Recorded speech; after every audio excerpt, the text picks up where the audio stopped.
Hello and welcome back to Russ's Movie Corner. My name is Russ, and as you can see, I am sitting in front of my movie corner. I have my Guardian of the Galaxy t-shirt on, my Risen movie right next to me, and judging by the frame around me, we are back, taking down Brandt Wessel's Bible verses for a Flat Earth spreadsheet. When last we left off, we were kind of stuck up in this section called The Sun Moves, Not Earth, and as we kind of found out, the verses that he is quoting here have absolutely nothing to do with the sun moving. Has everything to do with either the time of day or like the direction. Okay. So let's go to Judges 5:31.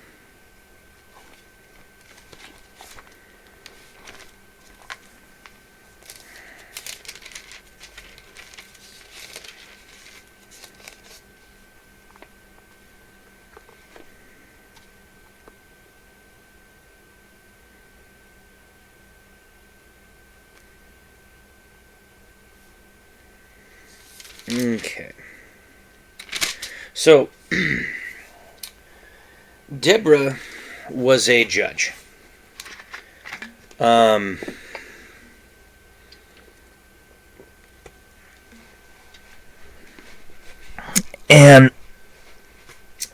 she creates an issue when well, she doesn't create the issue. The Israelites created the issue. Okay. Where she and Barak go up to war against a king. That was, let me see here.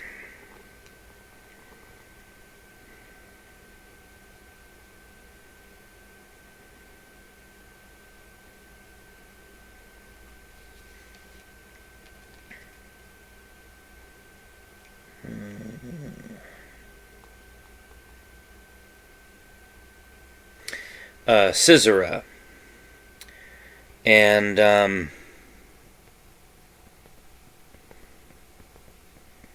then Jael, a woman who was friendly to Sisera, brings him in, kills Sisera, the king, and then Barak came by, and Jael came up and said, "Who is this guy? I killed him."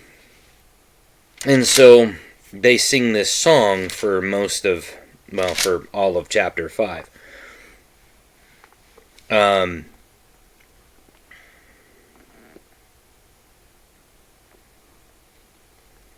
And I'll read from 24 through 31.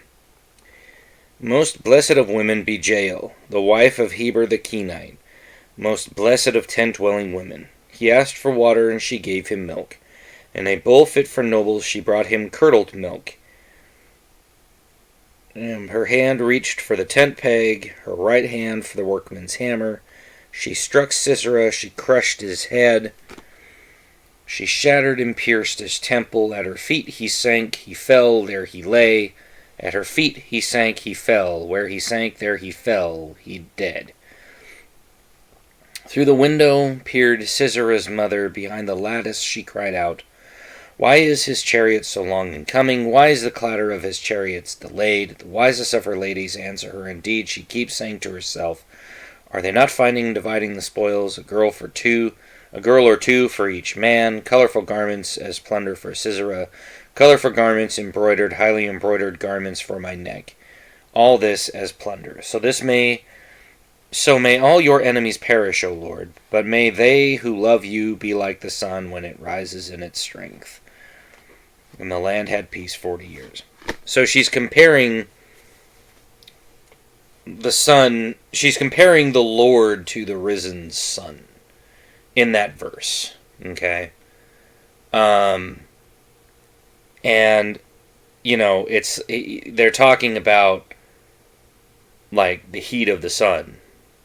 Okay?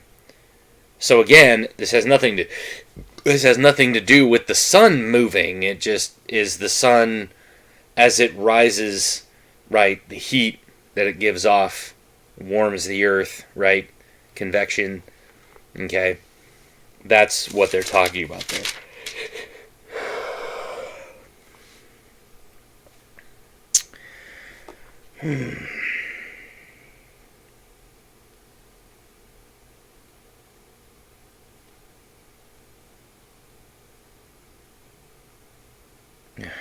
Again, dude. Seriously? Are we still on this crap?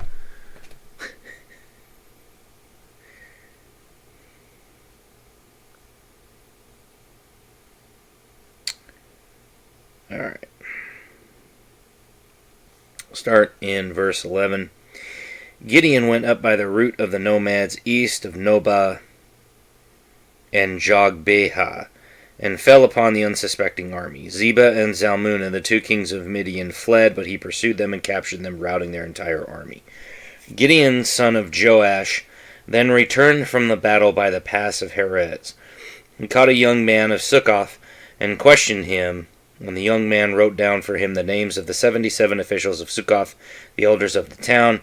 Then Gideon came to the men of Sukkoth. Here are Zebah and Zalmunna, about whom you taunted me, saying, do you already have the hands of Zebah and Zalmunna in your possession? Why should we give bread to your exhausted men? He took the elders of the town and taught the men of Sukkoth a lesson by punishing them with desert thorns and briars. He also pulled down the tower of Peniel and killed the men of the town.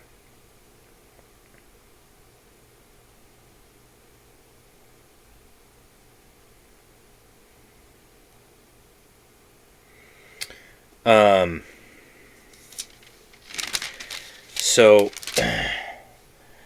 the translation there, okay, in the King James, and when they had set the people, no, this is Joshua, sorry, looking at Judges. Derp. Okay, I was wondering, I was like, wait a minute, that verse doesn't look right. Okay. It says, and Gideon, son of Joash, returned from the battle before the sun was up. Okay. So what does that tell us? He returned the battle in the morning, okay, before the sun rose. That's it. That's all it says. Okay. And again, it has nothing to do with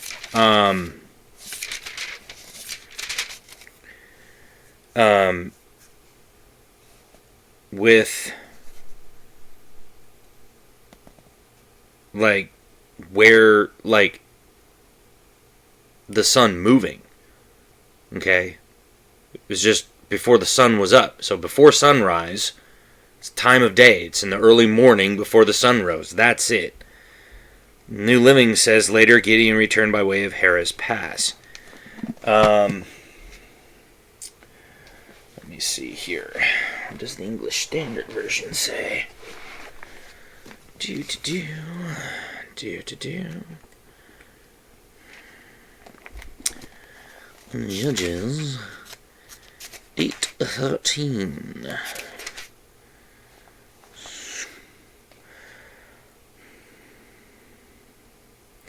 And Gideon the son of Joash returned from the battle by the ascent of Heres. So basically Heres Pass.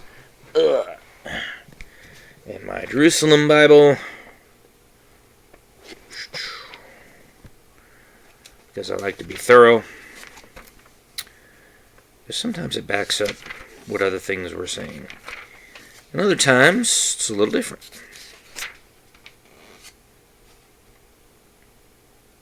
Yeah. After the battle, Gideon returned by the ascent of Heres, or Heres Pass. So, yeah. And, again, it has nothing to do with what this guy thought it was, which was, oh, look, see? 9:33.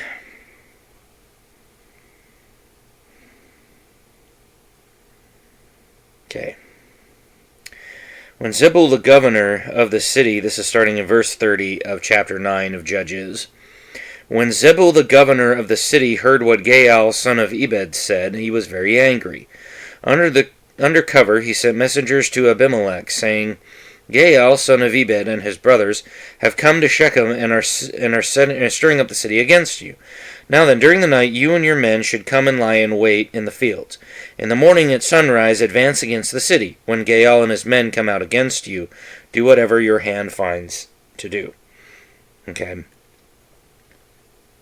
And then basically they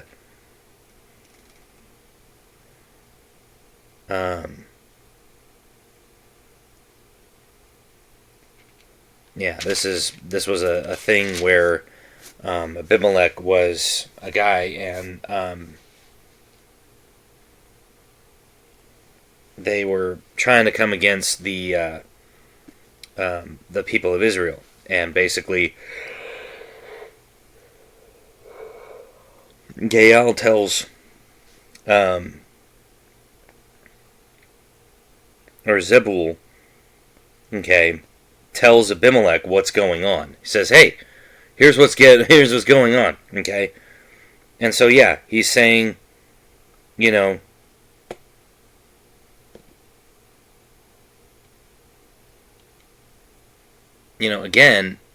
this word "rise" here has nothing to do with the sun.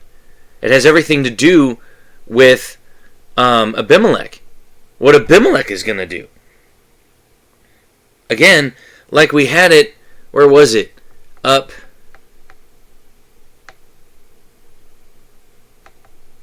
There was one in the last one that we did. Oh, yeah, here we are. In Judges 20, when he said he trod them down with ease.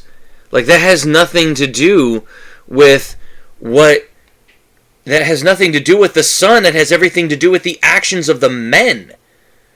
And again, you'd know this if you flippin' went and read the text before you posted it in here. I mean, jeez.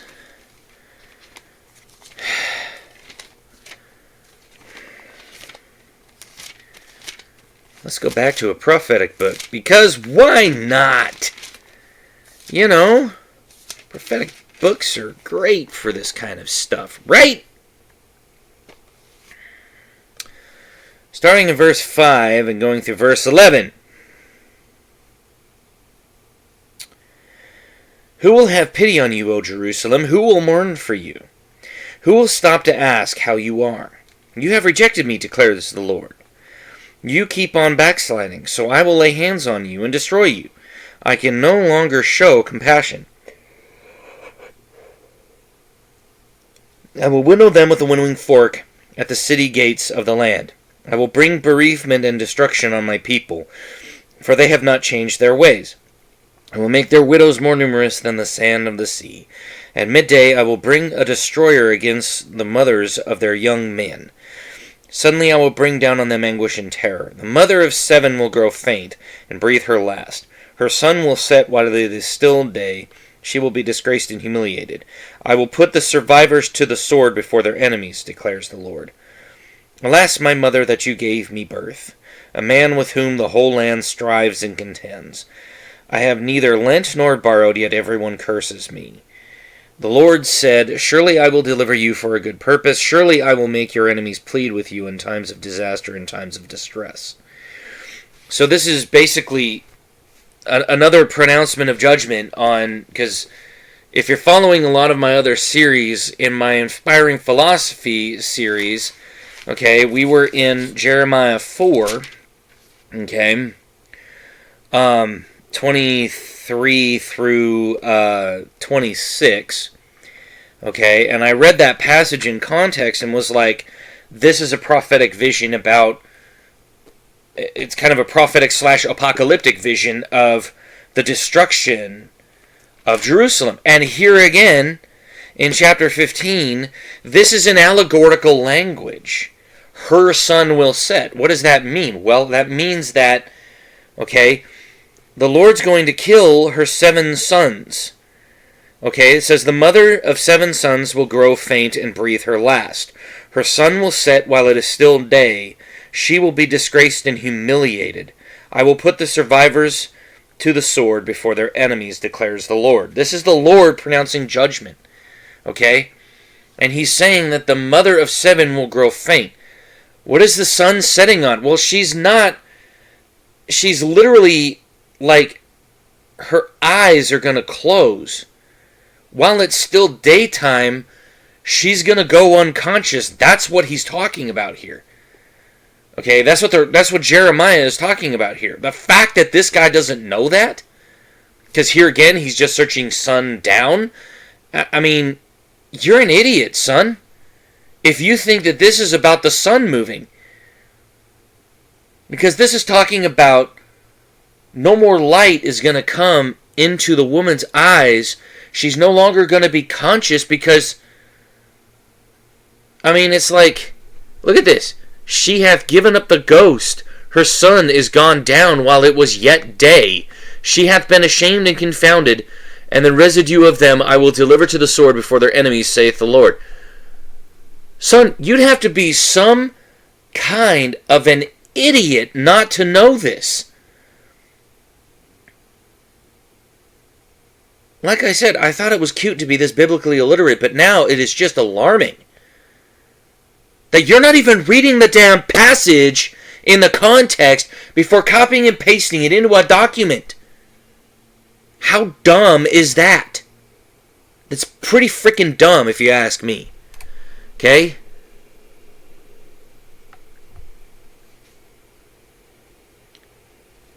Job 9:7. Because, yeah, let's get some more sound biblical theology from the book of Job. Because we're talking about the Lord, not the Son.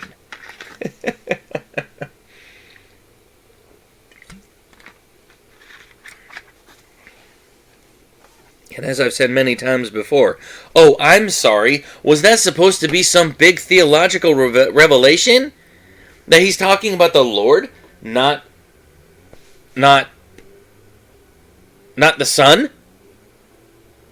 You'd know it if you'd read the damn passage.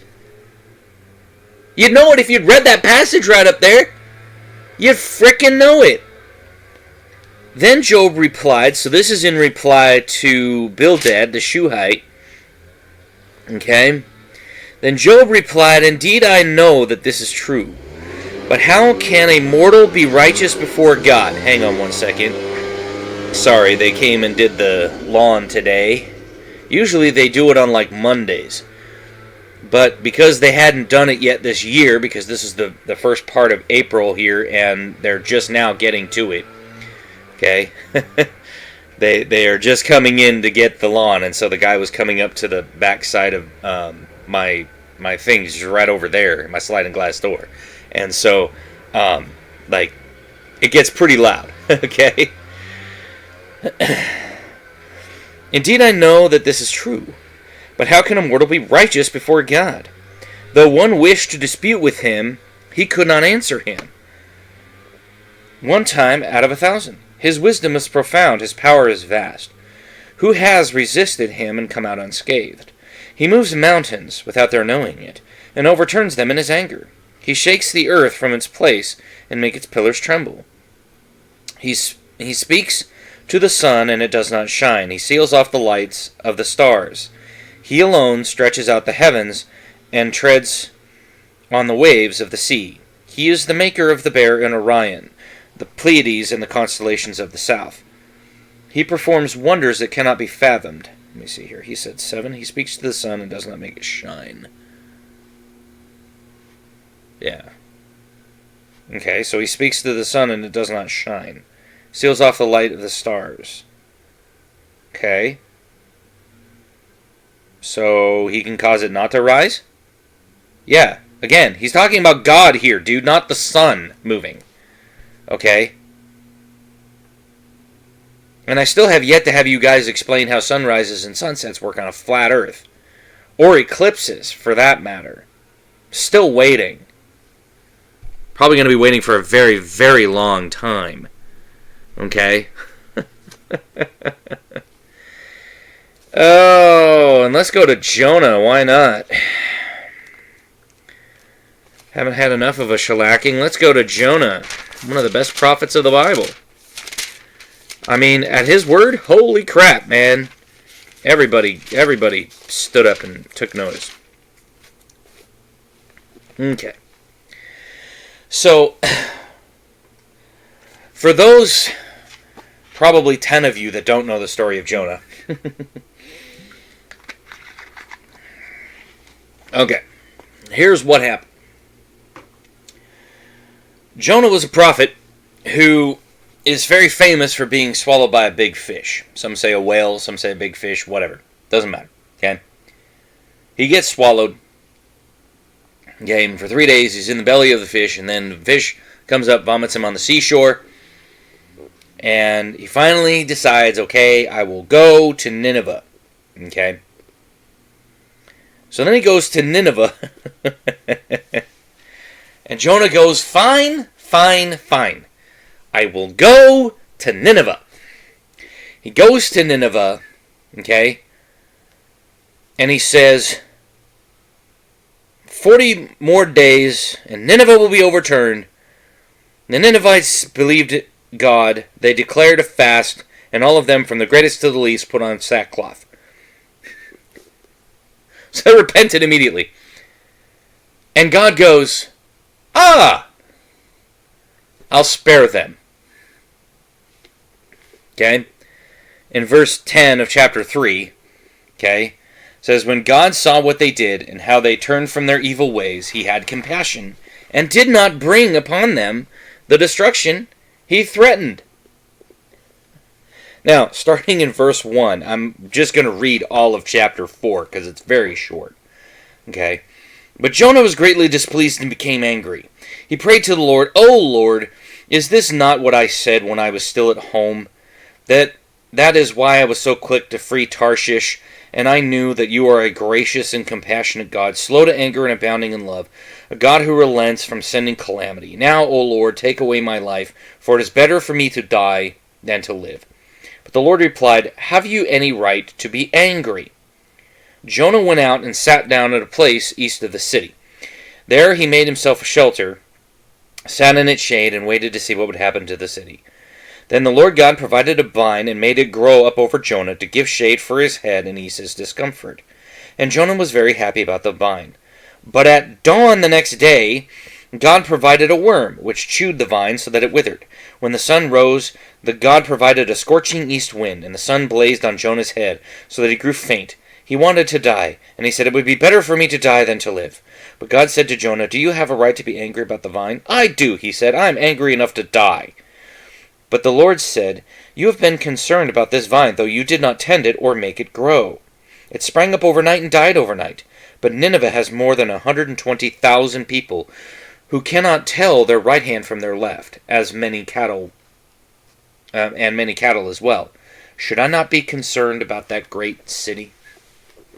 He's basically trying to give Jonah a little bit of a thing here, where he's saying, okay, you loved the vine when it came up, though you didn't tend it. It's like, should I not care more about the people than about the vine? It's an object lesson, okay? Because Jonah was expecting fire and brimstone like Sodom and... He was expecting to see Sodom and Gomorrah. Like, he was literally like, okay, Lord, I'm waiting for it. Give me that sulfur and brimstone. I'm ready. And the Lord goes, nope. They repented. Not going to do it. And Jonah's like, the hell? Aw, come on, Lord. So he goes out and sits down and waits to see what would happen. And to help him out, the Lord causes a vine to grow up. And he's sitting there and he's like, oh yeah, this is nice. Got this nice little vine here. Got some shade. I'm good. And then the Lord causes a worm to come up and kill the vine. And then the sun beats down and a strong east wind scorches the land. And he's like, oh, seriously? So it's talking about a time of day, not about the movement of the sun. Okay? And it's literally what this is about. And if you can't understand that, then I'm sorry, I can't help you. Okay? I literally cannot help you. Because you'd have to be some kind of an absolute moron not to understand this, okay? I'm going to read Joshua 1:4, okay?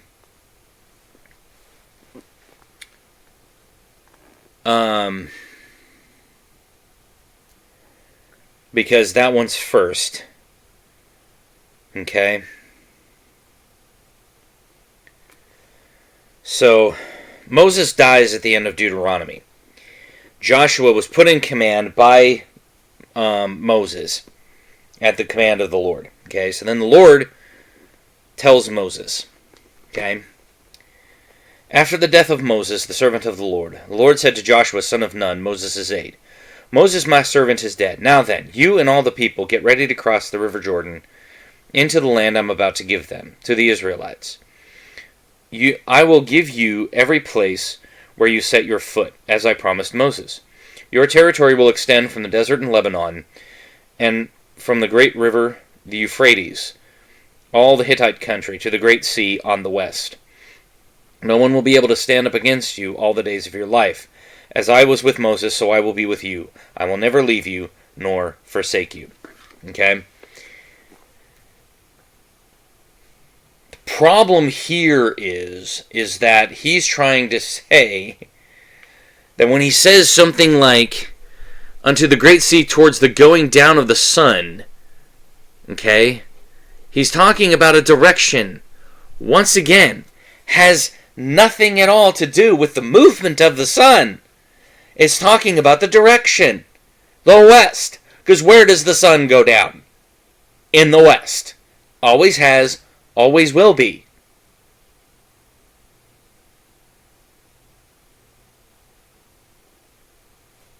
Sorry, buddy boy. Because that's the rotation of the earth. Okay? It's how the earth rotates. The sun rises in the east and sets in the west. Okay? On a 15 degree per hour drift. Sorry. You don't have a leg to stand on this one. Okay? Now, 1:15. Okay? I'm going to start in verse 12. But to the Reubenites, the Gadites, and the half-tribe of Manasseh, Joshua said, remember the command that Moses, the servant of the Lord, gave you. The Lord your God is giving you rest and has granted you this land. Your wives, your children, and your livestock may stay in the land that Moses gave you east of the Jordan. But all your fighting men, fully armed, must cross over ahead of your brothers. You are to help your brothers until the Lord gives them rest as he has done for you, until they too have taken possession of the land that the Lord God is giving them. After that you may go back and occupy your own land, which Moses the servant of the Lord gave you, east of the Jordan, toward the sunrise. Oh, I'm sorry. Did you think that was somehow about some other magical thing? Because he literally said, the Lord's servant gave you on this side of the Jordan toward the sun rising. It's that long one there. Okay?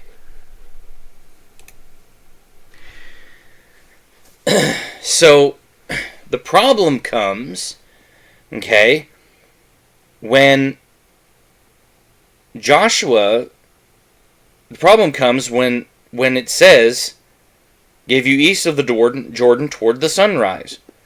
Okay? It's a direction, not the movement of the sun. Okay? Doesn't claim that the sun is moving. And again, you'd have to be some kind of a real idiot not to realize this.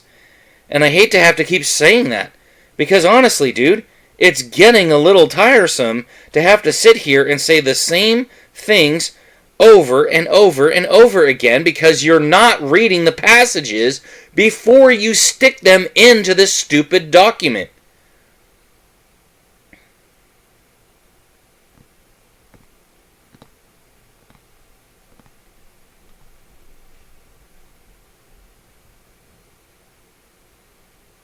In fact, I don't even know if I need to read these in context anymore. I think I'm just going to read the one verse and then move on. Okay? Because honestly, you'd have to be some kind of an idiot not to understand this. Okay? 27. At sunset, Joshua gave the order, and they took them down from the trees and threw them into the cave where they had been hiding. At the mouth of the cave, they placed large rocks, which are there to this day. Okay? I mean, like, literally they killed some kings, okay, because, the Lord caused the sun to stand still, okay? I'm surprised he didn't use that verse.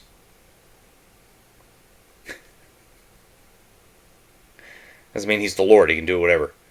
And again, are you stupid? This has nothing to do with the sun, you moron!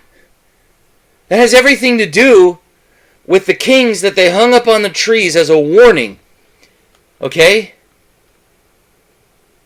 And after sunset, they took them down, they took their bodies down, and then they tossed them into the cave and covered the caves with rocks. That's it! I mean, you'd have to be some kind of an idiot not to know that. 12:1. Okay? These are the kings of the lands whom the Israelites defeated and whose territory they took over east of the Jordan from Arnon Gorge to Mount Hermon, including the east side of the Arabah. Again, it has nothing to do with the sun rising or the sun setting, or the sun moving. It's literally the time of day. Okay? Joshua 13:5. Okay? The area of all the Gebalites and all of Lebanon to the east, from Baal Gad to Mount Hermon to Lebo Hamath. Again, it's a direction, dude. Toward the sun rising. Okay? Not that the sun is rising or that the sun is moving. It's toward the sun rising. It's a direction. 19:12.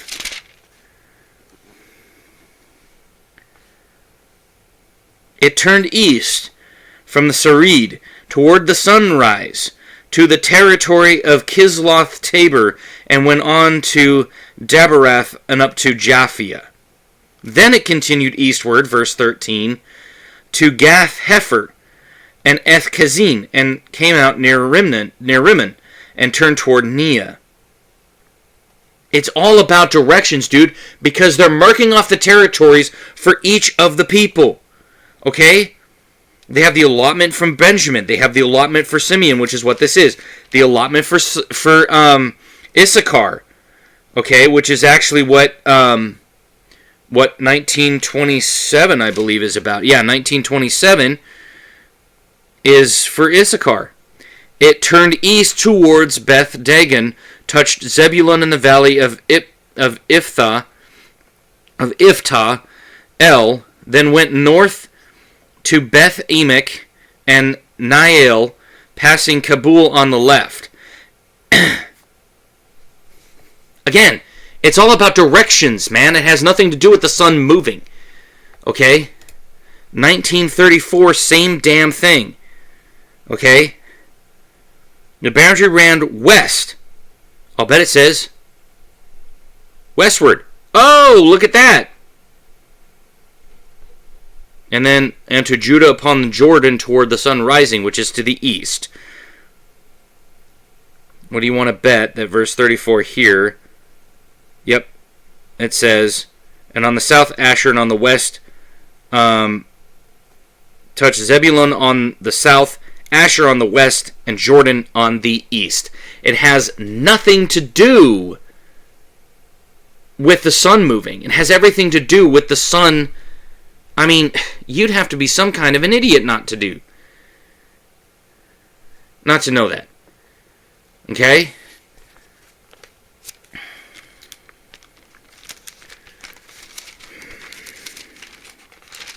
And for kicks and giggles, because he's an idiot and missed this part,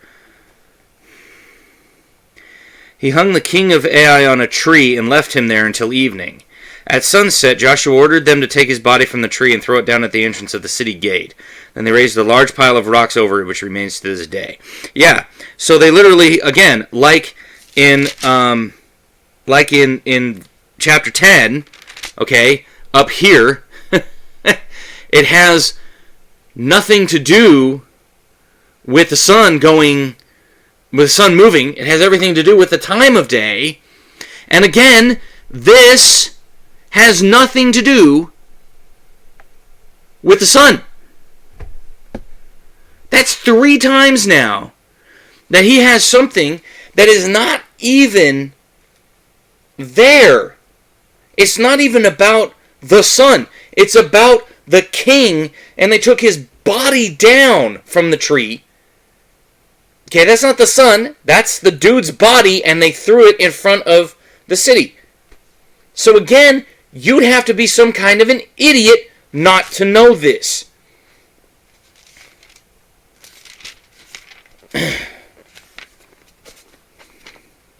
And that is really saying something.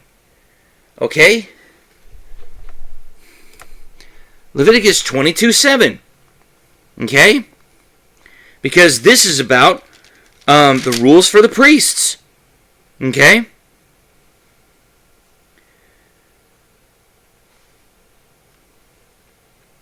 When the sun goes down, he will be clean. After that, he may eat the sacred offerings, for they are his food. Okay? What they're talking about there is that, starting in verse 4, let me read this whole passage, okay? Because it's important. Because this is the context. Okay? This one requires the context, okay? Because it's talking about if there's any kind of a disease, if there's any kind of a thing, then they're not clean. They have to clean themselves, and then after the sun goes down, because it's now a new day, because that's how Israel does their day. Their day, okay, is the whole night plus the next day. That's their day. So from sundown to sundown is their day, which is why, like, for instance, when they were celebrating the Passover when Jesus was crucified, they told him that Joseph of Arimathea went to Pilate and said, look, I need the body because I want to be able to place him in the tomb because we have Passover the next day and we don't want his body hanging up on the cross all night.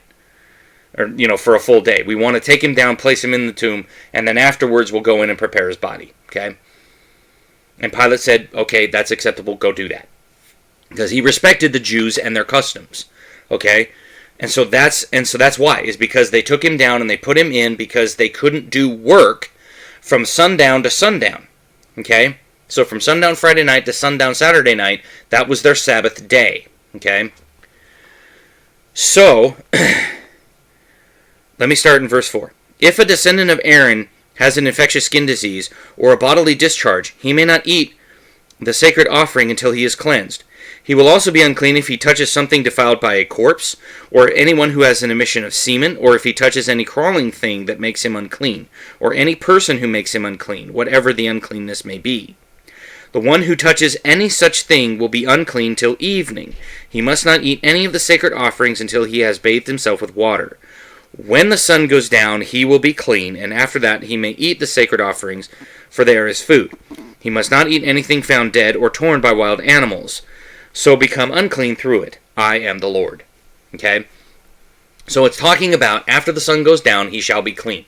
So he has to wash himself with water, and then after the sun goes down, the priest can then go in and eat of the sacred offerings, because that, again, is their food. Okay? The offerings, the burnt offerings back then, were the priests' food, because they were not allowed to go out and work the fields. keep cattle, do anything like that. They were just to be priests of the Lord. That's it. Okay. I believe this is Malachi. Erg.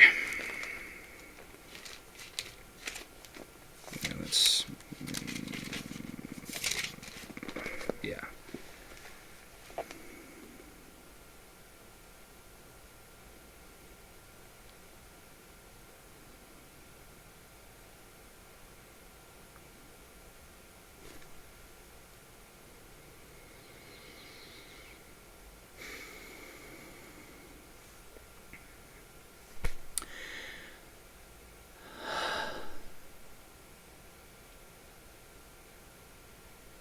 Does somebody want to tell him that this has nothing to do with the sun moving? Because it has everything to do with the time of day. My name will be great among the nations from the rising to the setting of the sun. In every place incense and pure offerings will be brought to my name, because my name will be great among the nations, says the Lord Almighty.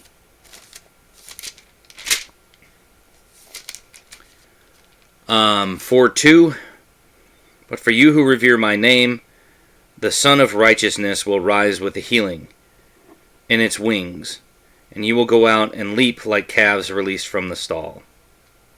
Oh, I'm sorry, that has nothing to do with that, because it has nothing to do with the sun itself. Okay?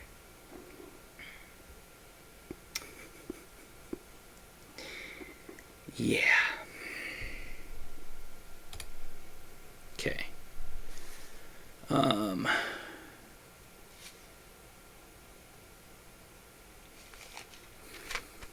132, if I'm looking at that correctly.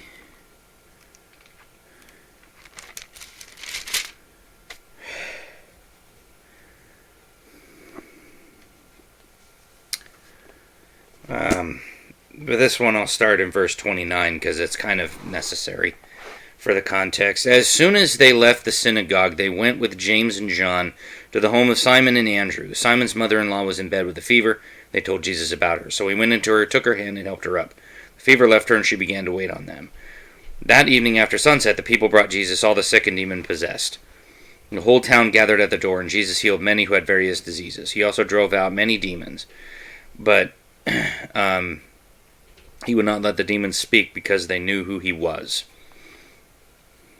So, literally, okay, that has to do with the time of day.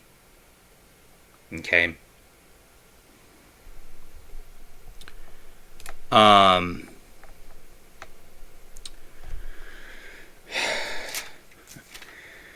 16:2, because let's do the resurrection, why don't we? Because that's a time of day thing, Very early on the first day of the week, just after sunrise, oh, gee, it's a time of day. They were on their way to the tomb and asked one another, who will roll the stone away from the entrance of the tomb? Yeah, so it has nothing to do. Okay, Matthew 13:6. Oh, dude, seriously, are you using a parable? Are you seriously trying to use a parable here? Are you an idiot? This has nothing to do with... Okay, Okay, this I've used a lot in my takedown of like Christy Burke and others like that, because they're the ones that when they have the sower, this is the parable of the sower. So he's scattering the seed, right? Some fell on the path, the birds come and eat it up. Some fell on the rocky soil, it grew up strong, but then when the sun beat down and the wind came, okay, it scorched the plant because it had no roots, right? Because it was rocky soil. It had no good soil to have its roots. Okay, then some fell among the thorns, and they grew up, but the thorns choked them out. And then some grew in good soil. Some of the seeds fell in good soil, and they produced, 30, 60, 100-fold. Okay? So, like, literally, this passage has nothing to do with the movement of the sun, because it's a parable, son. It has nothing to do with the movement of the frickin' sun. Because literally, says when the sun came up, it's just talking about, okay, during the daytime when the sun was up. That's it. That's all he's talking about. Are you stupid? Yes. The answer is flippin' yes. 1,000,000 times yes.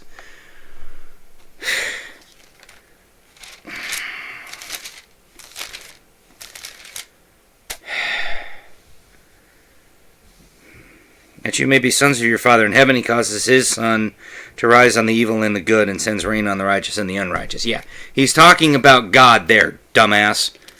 Okay? I'm not even going to dignify that by even trying to look at the camera with that. I already know what it is. So I've heard it. It's the Lord talking. And the Lord has nothing to do, okay? The Lord has, it has nothing to do with the movement of the sun. It's talking about the Lord causes the sun to rise on the just and the unjust alike. That's it. It has nothing to do with the movement of the actual sun. Okay? Because it even says right here, he maketh his sun. Oh, I'm sorry. That's the Lord. That's not the sun itself. That's not the ball of gas and plasma that we call the sun, the big ball of fusion in the sky. That's the Lord causing the sun to rise and set. And again, you'd have to be some kind of an absolute idiot not to understand that. Micah 3:6. Therefore, night will come over you without visions, and darkness without divination. The sun will set for the prophets, and the day will go dark for them. Yeah, literally, he is just talking about, literally Micah is coming to some of the prophets and the leaders of Israel, and he's saying, you guys aren't going to receive visions anymore. God's taking them from you. Okay? And he's saying, your sun will go down on you. Okay? The sun being the visions.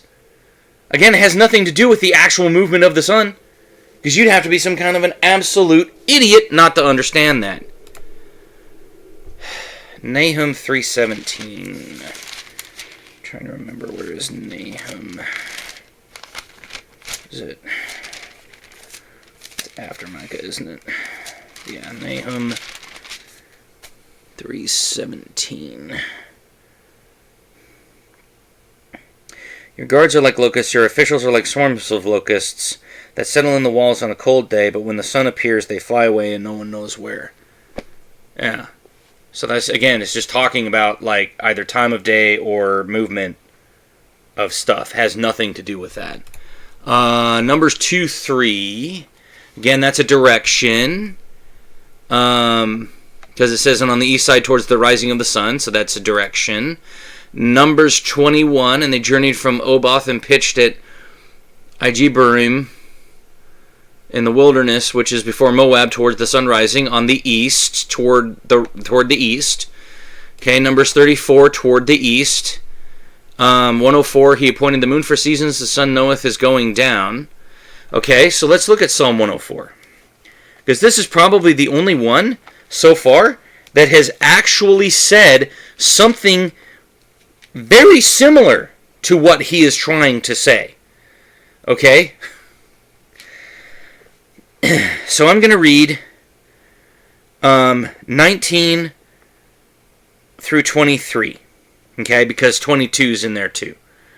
Okay? It's literally like right there. Okay? So I'm going to read 19 through 23 of Psalm 104. The moon marks off the season, and the sun knows where to go down.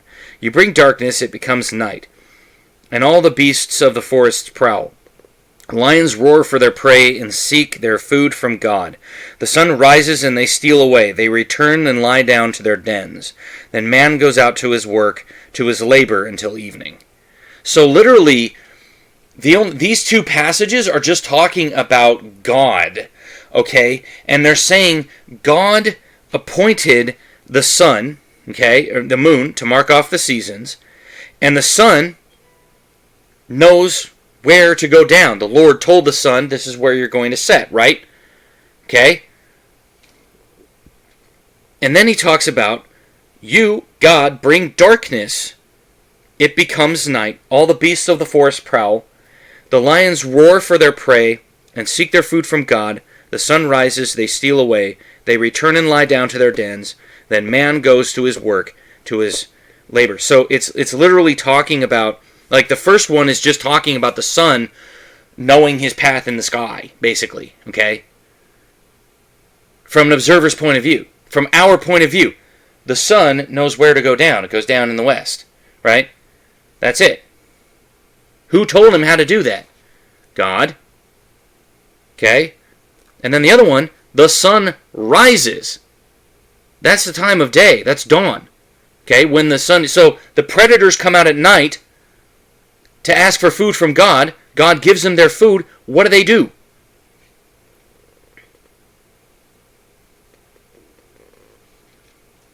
Okay? After the sun goes down. Okay? The lions roar for their prey and seek their food from God. The sun rises and they steal away. They return and lie down in their dens. It's just talking about as the sun comes up, the predators go back to their dens. That's it. It's about the time of day, son. Has nothing to do with the actual movement of the sun. You almost had an idea there with Psalm 104:19. You almost had an idea. But when we pick up, okay, we'll do... Actually, you know what I'm going to do really quick, okay? Psalm 113:3 is very similar to what we read in one of the previous ones where, like, literally, okay, it was in the... where was it? It was, yeah, Malachi 4:2 up there, okay? Or no, it wasn't Malachi 4:2. It was, it was Malachi 1:11. That's what it was. Okay, this is very similar to Malachi 1:11, okay? Where he says, from the rising of the sun to the place where it sets, the name of the Lord is to be praised. Basically, the name of the Lord is to be praised all day long. Again, it's talking about day, okay? And then Psalm 19:4, okay? So let's just do these real quick and then we'll call it an episode, okay? Psalm 19:4, their voice goes out into all the earth, their words to the ends of the world. In the heavens he has pitched a tent for the sun, which is like a bridegroom coming forth from his pavilion, like a champion rejoicing to run his course. Yeah, so... Again, that's talking about the heavens declare the glory of God. So again, he's talking about God. Okay? But what does that have to do with the movement of the sun? That has nothing to do with the movement of the sun. Okay? He put 19:5 in there. I guess it's because it's talking about, which as a bridegroom coming out of his chamber and rejoices as a strong man to run a race. Okay. So, the Lord made a tent for the sun in the heavens. So, show me that tent. Show me where it is. If that's what you think. Okay? If that's what you think, show me that tabernacle. Show me a picture of it. Okay? Otherwise, it's metaphorical language. Okay? Because I think what they're talking about there is that they're talking about at night, okay, when they couldn't see the sun, because it's on the back side of the spherical Earth. Okay, because the Earth turns away from the sun at night.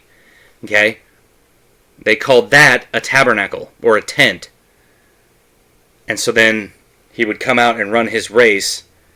So he comes out of his tent in the morning and then runs his race and then goes back in his tent at night, is what they're talking about. Does the sun actually go into a tent? No. Show me that tent. Okay? It's literally talking about night and day. Okay? He goes into his tent, that's the night, he comes out to run his race during the day.